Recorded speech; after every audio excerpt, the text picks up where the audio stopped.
తమిళంలోనే కాదు తెలుగులోనూ సినీ నటి వరలక్ష్మికి మంచి క్రేజ్ ఉంది.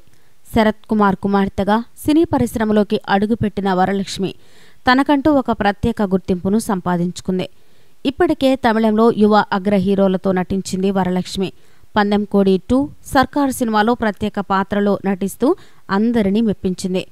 అయితే సరదాగా ఈ మధ్య నీకు శత్రువు ఎవరు అని ప్రశ్నిస్తే విశాల్ అని సమాధానం చెప్పడంతో పాటు చంపేయాలి అన్న కోపం విశాల్ పైన ఉంటుందని వెల్లడించింది. ముద్దు పెట్టాలనుకుంటే ఎవరికి పెడతావు అంటే సింబుకు పెడతాను అని సమాధానం చెప్పిందట వరలక్ష్మి. సింబును చూడగానే ఎక్కడో తెలియని ఆకర్షణ కలుగుతుందని చెప్తోందట వరలక్ష్మి. విశాల్ వరలక్ష్మిల మధ్య ప్రేమాయణం ఉందని, అది చెడిపోయింది అన్న వార్తలు ప్రచారంలో ఉన్న సంగతి తెలిసిందే. అరెస్టు చేసిన విశాల్ను పోలీసులు ఈరోజు విడుదల చేశారు. అలాగే టీనగర్లోని నిర్మాతల మండలి కార్యాలయానికి ఎవరూ వెళ్లరాదని పోలీసులు ఆంక్షలు విధించారు. నిర్మాతల మండలి కార్యాలయం చుట్టుపక్కల 144 సెక్షన్ అమలు చేశారు. టీనగర్లో ఉన్న నిర్మాతల మండలి కార్యాలయం తలుపులను బలవంతంగా తెరిచేందుకు విశాల్ ప్రయత్నించడంతో ఎలాంటి అవాంఛనీయ సంఘటనలు జరగకుండా ముందు జాగ్రత్తగా పోలీసులు విశాల్ను అదుపులోకి తీసుకున్న సంగతి తెలిసిందే. అనంతరం దగ్గరలో ఉన్న తైనంపేట పోలీస్ స్టేషన్కు తరలించారు.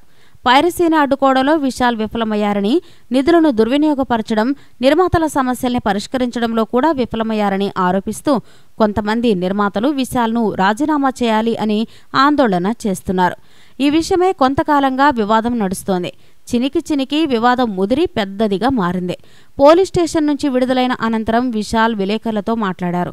తమ కార్యాలయానికి ఎవరో తాళాలు వేస్తే అడ్డుకొని పోలీసులు వాటిని తొలగించేందుకు వెళితే అరెస్టు చేయడం దారుణమన్నారు. నిర్మాతల మండలి ఐక్యతలో చీలికలు తెచ్చేందుకు కొందరు కుట్రలు పన్నుతున్నారని ఆరోపించారు. ఇళయరాజా సంగీత విభావరి ద్వారా నిర్మాతల మండలికి నిధుల సేకరణను అడ్డుకోవాలని చూస్తున్నారని అన్నారు. ఎట్టి పరిస్థితుల్లోనూ ఇళయరాజా కార్యక్రమం నిర్వహించే తీరుతారని స్పష్టం చేశారు. ఈ వీడియో కనుక మీకు నచ్చినట్లయితే లైక్ చేయండి, షేర్ చేయండి. ఇలాంటి లేటెస్ట్ వీడియోస్ కోసం మా ఛానల్ని సబ్స్క్రైబ్ చేసుకోండి.